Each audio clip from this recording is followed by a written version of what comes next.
Buenos días, mis amados hermanos y hermanas. Recibo un cordial saludo y que la gracia de nuestro buen Dios sea sobre cada uno de ustedes y sobre sus familiares también. En este tiempo de Mañanas con Dios queremos continuar compartiendo nuestro devocional basado en el libro de Hechos del Espíritu Santo. Sí, Hechos del Espíritu Santo, porque es el Espíritu Santo en la vida y sobre la vida de los apóstoles y de todo seguidor de Cristo, que puede hacer maravillas en el nombre de Jesús, lleno del Espíritu Santo bajo su poder, predicar el Evangelio y hacer la obra de Dios. Y entonces basamos nuestra meditación, nuestra reflexión en el capítulo 6 de Hechos del Espíritu Santo, desde el versículo 1 al 7.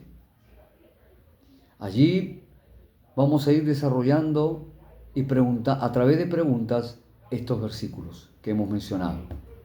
Es interesante cómo empieza el versículo 1, que el número de los discípulos crecía. Aquellos se convertían a Cristo, que habían escuchado el mensaje de la palabra, según los capítulos anteriores, primero 3.000, luego 5.000, y muchos de ellos siguen fielmente a Jesús. Sus enseñanzas, entienden que tenían que reunirse y congregar, lo harían en casas, en el templo, entienden que tienen que reunirse para orar, para crecer en su fe y para madurar. Y el número crecía abundantemente. Pero queremos responder a la primera pregunta en base a estos versículos que hemos leído, diciendo cuál fue el problema que se presentó con las viudas griegas y las hebreas. ¿Cuál fue el problema? Hubo un problema puntual, que es la murmuración. Dice que empezaron a murmurar los griegos contra los hebreos, de que las viudas eran desatendidas en la distribución diaria. ¿Sí? La murmuración es hablar en voz baja contra otro. Es hablar a espaldas de otro. Es la expresión de queja, de descontento hacia alguien. Cuando usted puede ver que se ha presentado una situación que a usted no le agrada, y entonces usted habla en voz baja y a espaldas de la persona y empieza a contaminar a otras personas con su queja, con su descontento, y esto no es bueno y no es agradable delante de Dios. Esto lo vivió Moisés con el pueblo de Israel, recuerda usted, cuando estuvieron en el desierto. El pueblo siempre se quejaba y mostraba su descontento, lo hacía contra Dios y lo hacía contra Moisés y Aarón. Y la murmuración es un pecado. Y este pecado tenía que indudablemente ser confrontado, tenía que ser enfrentado por los apóstoles. Este era el problema que se presentó, la murmuración, porque dice que las viudas griegas, en este caso, eran mujeres judías que hablaban el griego, que venían de todas partes del Imperio Romano, se refiere a esto también, quienes hablaban contra las hebreas, que tal vez a ellas se les repartía lo mejor, que tal vez pensaban de que ellas tenían una atención más especial. El asunto es que empezaron la murmuración ahí, y Satanás siempre quiere, a través de la murmuración, dividir la iglesia del Señor, causar la confrontación y la disputa unos contra otros. Sin embargo, al detectar esta situación, los apóstoles nos lleva a esta nuestra segunda pregunta. ¿Qué hicieron los apóstoles frente a este problema que se produjo? Bueno, el versículo 3 nos dice que después, considerando el versículo después de convocar a los discípulos, les dijeron: busquemos hermanos de entre vosotros a 7 varones de buen testimonio, llenos del Espíritu Santo y sabiduría, a quienes encarguemos de este trabajo. ¿Qué hicieron frente a esta situación? Buscaron resolver el problema, buscaron atacar el problema. El problema de la murmuración, de que podría causar esto una división, que unas se sentían más atendidas o menos desatendidas que las otras, en este caso las griegas judías con las griegas hebreas. Había tal vez un celo allí. Sin embargo, ellos detectan este problema y lo enfrentan. ¿Y cuál es la manera de enfrentar? Convocan a los discípulos y hacen que se busque y se elija personas, como dice la Escritura y hemos leído, de buen testimonio, lleno del Espíritu Santo y de sabiduría de Dios, para que se les encargue el trabajo y lo cumplan con responsabilidad. Y lo cumplan de una manera correcta. Y el versículo 5 dice que agradó la propuesta a la multitud. Y se mencionan en el versículo 5 a los 7 varones que cumplían estos requisitos. ¿Sí? Se instituye aquí a los diáconos. ¿Quién era un diácono? Esta es otra pregunta que nos hacemos. Un diácono era el que servía a las mesas, el que atendía y estaba pendiente de las necesidades de los hermanos.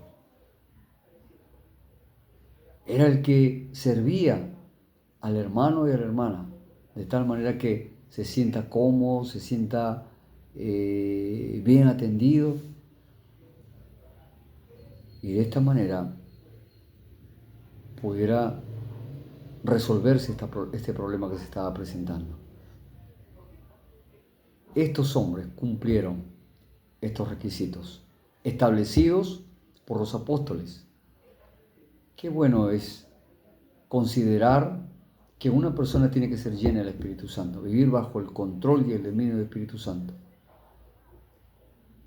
frente al pecado para conservar la pureza y la santidad.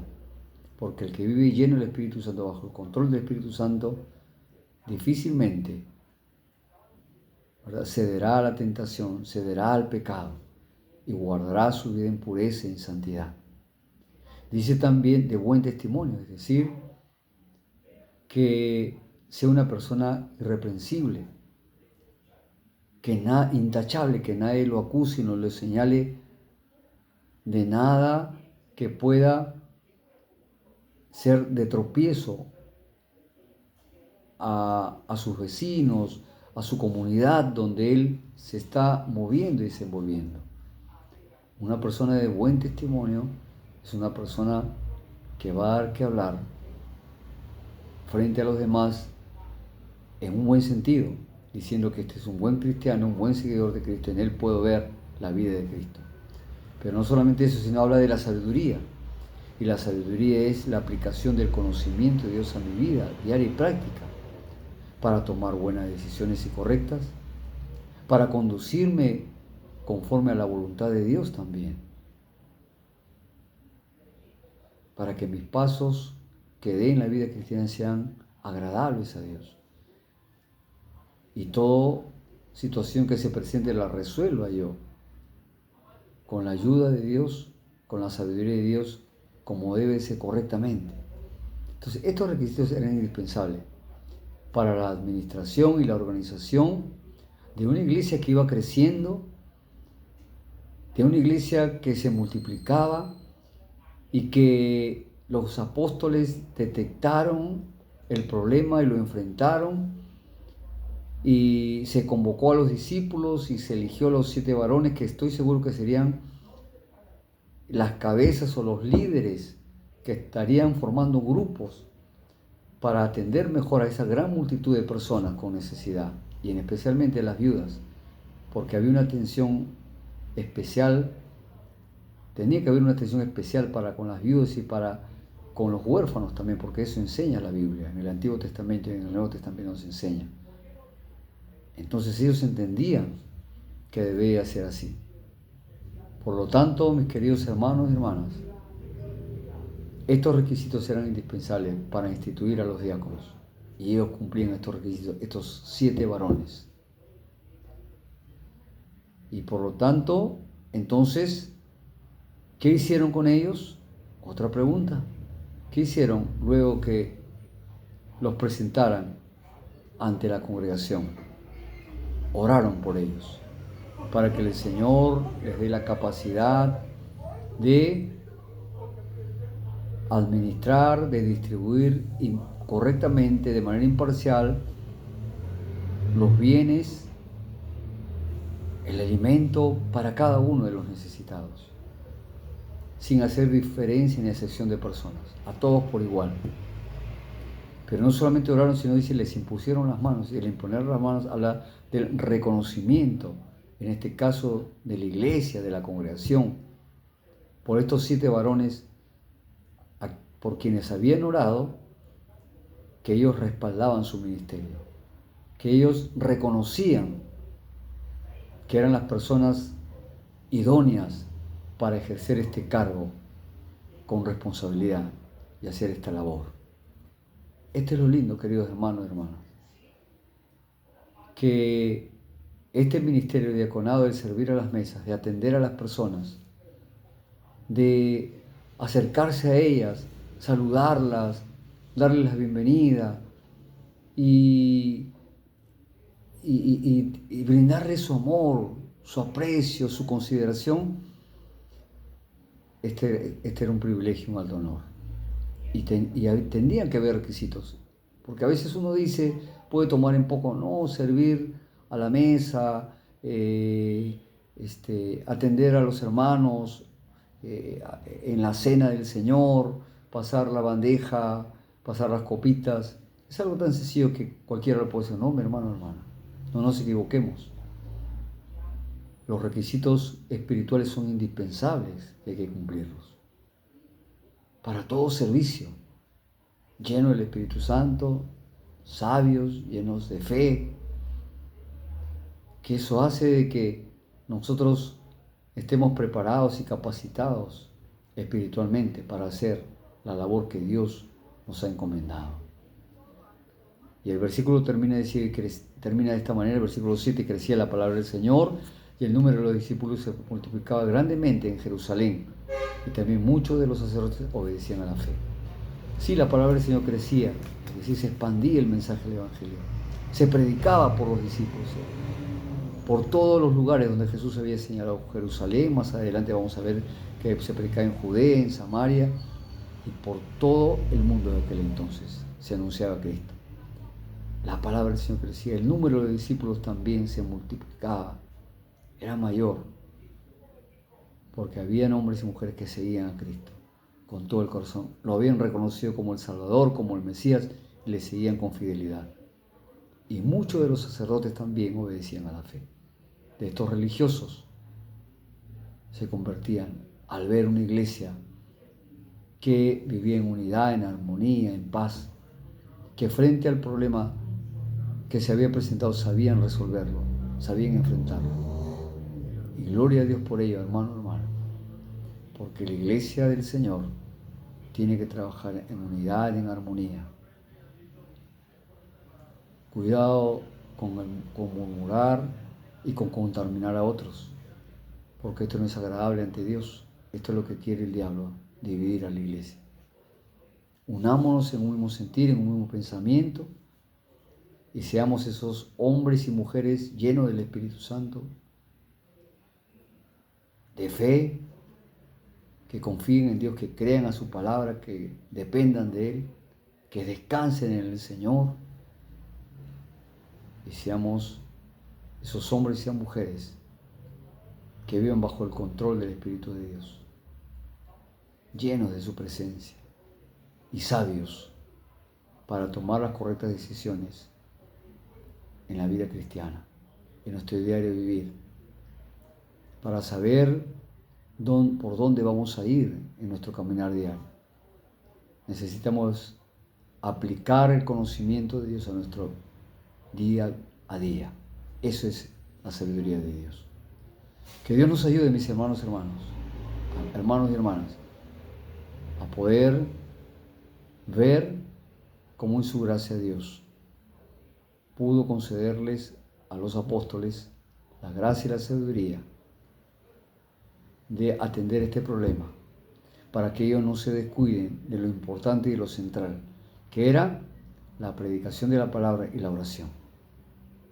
Ellos continuaban enseñando la palabra, predicando la palabra, orando, guiando y pastoreando a la iglesia de Dios, velando por ellas a través de esta disciplina espiritual. Y entonces cada uno cumpliendo una función. Unos predicando la palabra, enseñando y orando, y otros atendiendo las mesas, distribuyendo de una manera correcta e imparcial los alimentos y los bienes que estaban en sus manos. Y de esta manera vemos una iglesia organizada y bendecida por Dios. Oremos al Señor. Te damos toda la gloria y honra a ti, Padre, porque qué importante es mirar la obra del ministerio y valorar aún lo que tal vez para nosotros puede ser insignificante,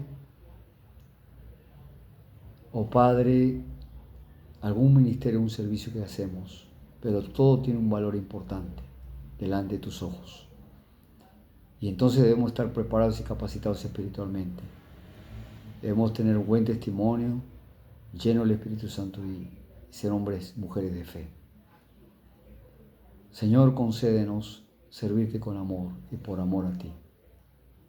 Señor, enseñando la palabra, predicándola y orando unos por otros. Te damos toda la gloria y la honra en el nombre de Jesús.